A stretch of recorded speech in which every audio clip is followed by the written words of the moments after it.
कुंभ राशि वाले लोगों ने जो भी प्रोजेक्ट्स, जो भी काम, जो भी चीज़ें शुरू की हैं कुछ समय पहले, इस समय उनमें थोड़ा थोड़ा ठहराव की स्थिति होगी, थोड़ा रुकाव होगा। कुछ लोग आपको सलाह देंगे और आपको लगेगा कि जो बाहर वाले कह रहे हैं वो सही है, जबकि सही वो होगा जो आपने सोचा है। शनि अपनी मूल त्रिकोण राशि में है, वक्री चल रहे हैं और आपका साढ़े सती का मध्य भाग चल रहा है। तो समय कुल मिलाकर के थोड़ा अच्छा, थोड़ा बुरा है। इस समय ज़रूरत है थोड़ा सँभलने की और चीज़ों को सही तरीके से करने की।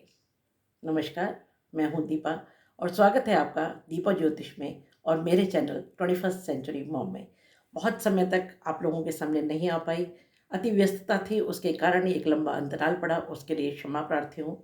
मैं प्रस्तुत हूँ कुंभ राशि का सितंबर महीने का फल, राशिफल लेकर आपके सामने। तो सबसे पहले चर्चा करते हैं ग्रहों की स्थिति कैसी रहेगी, कौन सा ग्रह आपका इस समय कहाँ है। तो शनि केंद्र में यानी प्रथम स्थान में कुंभ राशि में विराजमान है। गुरु लाभ स्थान और अ, धन स्थान के स्वामी होकर के तीसरे घर में बैठे हैं राहु के साथ। शुक्र चतुर्थ घर और नवम घर के स्वामी होकर यानी कि सुखेश के और भाग्येश के स्वामी होकर के छठे घर यानी कि रोग ऋण शत्रु के घर में बैठे हैं।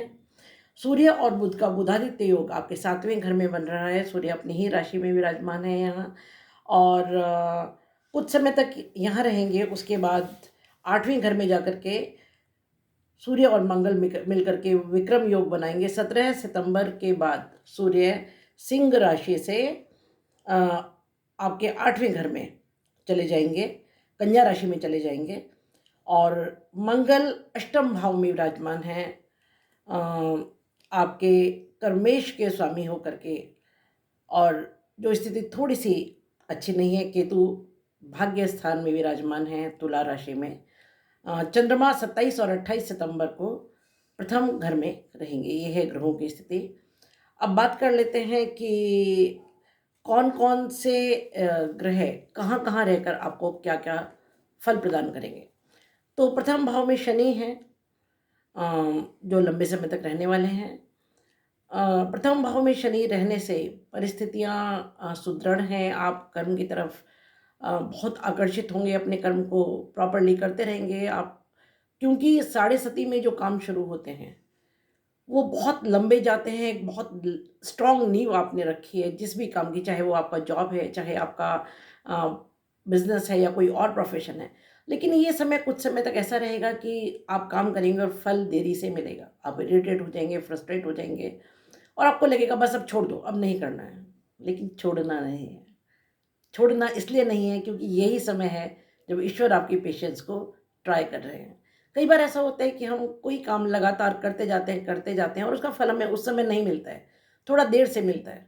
लेकिन जब देर से मिलता है तो बहुत अच्छा फल मिलता है। इसलिए इस समय हो सकता है आप कोई प्रोजेक्ट स्टार्ट कर रहे हैं, उसके आपको रिजल्ट्स नहीं मिल रहे हैं, प्रोजेक्ट पास नहीं हो रहा है, आप जॉब्स के लिए कहीं इंटरव्यू दे रहे हैं, रिजल्ट्स नहीं मिल रहे हैं, या आप कहीं रिसर्च में कुछ काम कर रहे हैं, आपका काम नहीं बन रहा है। जो भी काम इस समय आप कर रहे हैं, फल इस समय मिलने में थोड़ी देरी हो सकती है, लेकिन फल मिलेंगे, निश्चित रूप से मिलेंगे। इसलिए कार्य को बीच में बिल्कुल मत छोड़िए। दूसरे घर के यानी कुटुंब स्थान के स्वामी, क्योंकि तीसरे घर में पराक्रम भाव में बैठे हैं और वो धन भाव के साथ साथ आय भाव के भी स्वामी हैं, तो ये निश्चित रूप से मान करके चलिए कि परिवार को बांध के रखने में थोड़ा पराक्रम, थोड़ी मेहनत लगेगी। ठीक है। और क्योंकि राहु उनके साथ है तो हालांकि अब बहुत दूरी पर जा चुके हैं, धीरे धीरे राहु और गुरु का डिस्टेंस बढ़ रहा है। इनफैक्ट काफ़ी हद तक बढ़ चुका है। कुछ समय बाद ही 30 अक्टूबर के बाद राहु मीन राशि में चले जाएंगे, तो इससे में राहु और गुरु की दूरी बहुत ज़्यादा बढ़ चुकी है। इसलिए गुरु चांडाल योग का जितना असर शुरू में था वो अब नहीं होगा। लेकिन फिर भी ये है कि राहु जाते जाते, देखिए राहु मायावी ग्रह हैं, तो बुरा भी करते हैं और अच्छा भी करते हैं। तो धन भाव के स्वामी के साथ बैठे हैं, लाभ के स्वामी के साथ बैठे हैं, कुटुंब के स्वामी के साथ बैठे हैं, तो जाते जाते कुटुंब को धन का लाभ करा करके जाएंगे। ठीक है। हाँ, ऐसा हो सकता है कि कुछ सही तरीके के बजाय थोड़े से टेढ़े तरीकों से आपको लेकर के जाएं। कोशिश कीजिएगा कि उन टेढ़े तरीकों से आप थोड़ा बचें। बात करते हैं आपके चौथे घर की। माता का स्वास्थ्य थोड़ा-सा ऊपर-नीचे ढीला रह सकता है, क्योंकि आपके चतुर्थ भाव, भूमि, भवन, वाहन और माता के जो स्वामी हैं वो षष्ठ भाव में बैठे हुए हैं। शुक्र षष्ठ भाव में बैठे हुए हैं और शुक्र भाग्य के भी स्वामी हैं। तो चतुर्थ भाव के स्वामी जब षष्ठ भाव में होते हैं तो माताजी के स्वास्थ्य का आपको विशेष ध्यान रखना पड़ेगा। आपको मूत्र संक्रमण या मूत्र नली से संबंधित अगर कोई रोग उस समय हो रहा है, या जो लोग डायबिटिक हैं वो थोड़ा-सा विशेष ध्यान रखें, उसको लाइटली लेने की ज़रूरत नहीं है। आपको अगर उस तरह की कोई भी या गायनिक ट्रबल्स अगर हैं तो उनको बिल्कुल लाइटली मत लीजिए, एक बार डॉक्टर का चेकअप ज़रूर कराइए। थोड़ा-सा जो परिवार की स्त्रियाँ हैं, उनके साथ अपने व्यवहार को थोड़ा सँभालिए। क्यों? क्योंकि देखिए ये चतुर्थ भाव और साथ में भाग्य भाव का भी स्वामी है। तो भाग्योदय में आपको मदद करेंगी ये चीज़ें, अगर आप घर की स्त्रियों के प्रति थोड़ा-सा नरम और मधुर व्यवहार रखेंगे तो। बात करते हैं आपके 5वें घर की। तो 5वें घर में आपकी मिथुन राशि है, जिसके स्वामी बुध इस समय आपके 7वें घर में बैठे हैं। बहुत अच्छा है, संतान के लिए बहुत अच्छा है, आपकी लॉटरी के लिए बहुत अच्छा है, नौकरी के लिए अच्छा है। आप जो प्रोजेक्ट्स लेकर के चलना चाहते हैं, क्योंकि देखिए बुधादित्य योग आपका 17 सितंबर तक है, तो 4 सितंबर से 17 सितंबर तक का समय बहुत अच्छा है। कोई भी काम करना चाहते हैं तो इस दौरान करें, बहुत अच्छा रहेगा। तो बुध की स्थिति इस समय, और वैसे भी क्योंकि 7वें घर में है तो पार्टनरशिप के लिए बहुत अच्छा है, बिज़नेस के लिए अच्छा है। और क्योंकि सूर्य के साथ है तो सूर्य राजा और बुध राजकुमार, जब राजकुमार राजा के साथ होता है उससे ज़्यादा सुरक्षित, उससे ज़्यादा अच्छी स्थिति उसकी और क्या हो सकती है। तो इस समय 7वां घर आपको बहुत कुछ दे करके जाएगा, यानी कि आपके पति या पत्नी के साथ संबंध अच्छे रहेंगे। लेकिन थोड़ी-सी प्रॉब्लम इसलिए हो सकती है क्योंकि शनि की 7वीं दृष्टि आपके 7वें घर पर है। तो सबसे पहले अपनी ईगो को सँभालिएगा। दूसरी बात ये कि ओवर रिएक्टिव होने से बचिए।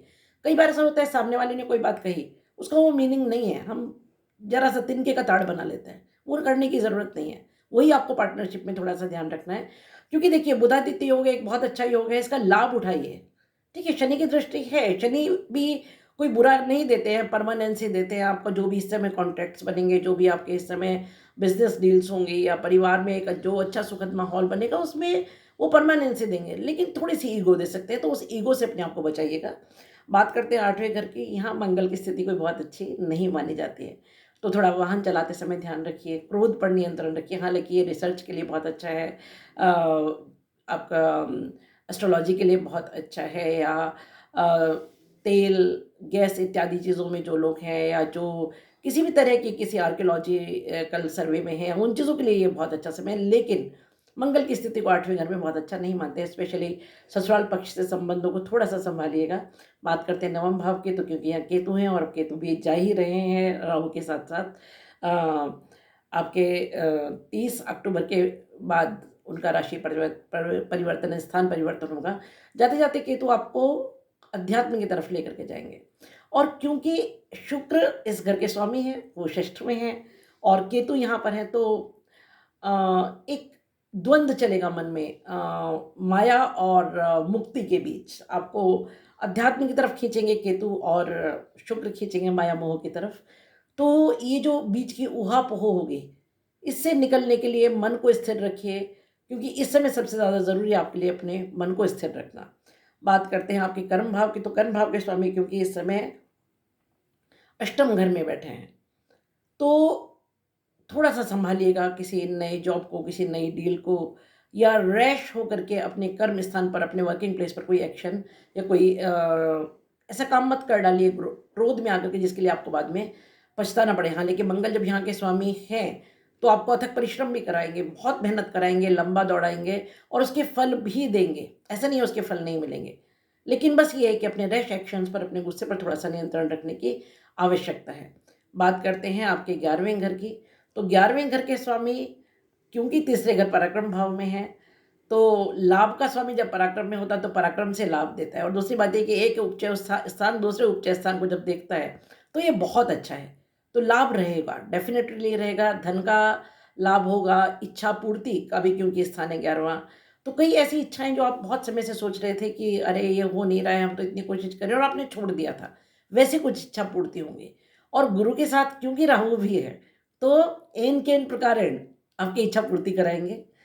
बात करते हैं 12वें घर की, तो 12वें घर का व्यय भाव का स्वामी क्योंकि आपके फर्स्ट हाउस में बैठे हुए हैं, मकर राशि के स्वामी भी क्योंकि शनि है और वो फर्स्ट स्थान में बैठे हुए हैं, तो आपको विदेश से लाभ हो सकता है।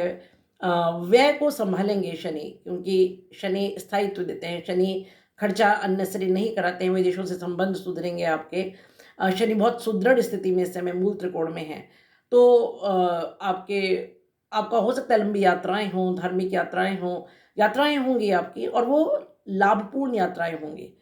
2 चीज़ों से विशेष रूप से बचना है, एक थोड़ा वाहन चलाते समय ध्यान रखना है और अपने ईगो और गुस्से से बचना है।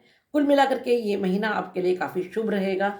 अब बात करते हैं कि आपको क्या करना चाहिए, तो आदित्य हृदय स्तोत्र का पाठ कीजिए, क्योंकि 7वें घर में सूर्य हैं, बहुत अच्छी स्थिति में हैं सूर्य, और बुध आपको बहुत कुछ दे कर के जाएँगे। लेकिन क्योंकि शनि की दृष्टि है, तो उससे बचने के लिए आपको आदित्य हृदय स्तोत्र का पाठ करना चाहिए। मंगल अष्टम में, जैसे मैंने कहा, बहुत अच्छा नहीं मानते हैं, एक्सीडेंट प्रोन मानते हैं, तो अगर हो सके तो हनुमान चालीसा या सुंदरकांड कीजिए। और शुक्र के लिए कन्याओं को भोजन कराइए या लक्ष्मी स्त्रोत का पाठ कीजिए। ये है मेरी प्रेडिक्शंस सितंबर महीने के लिए। ऐसा ही आपका फल लेकर बहुत जल्दी आपके सामने प्रस्तुत होंगे। मेरे चैनल को अगर आपने सब्सक्राइब नहीं किया है तो प्लीज़ सब्सक्राइब कीजिए, लाइक कीजिए और शेयर कीजिए। जो लोग मेरे चैनल पर नए हैं वो सब्सक्राइब ज़रूर कर दें। शुभम भवतु, कल्याणम भवतु।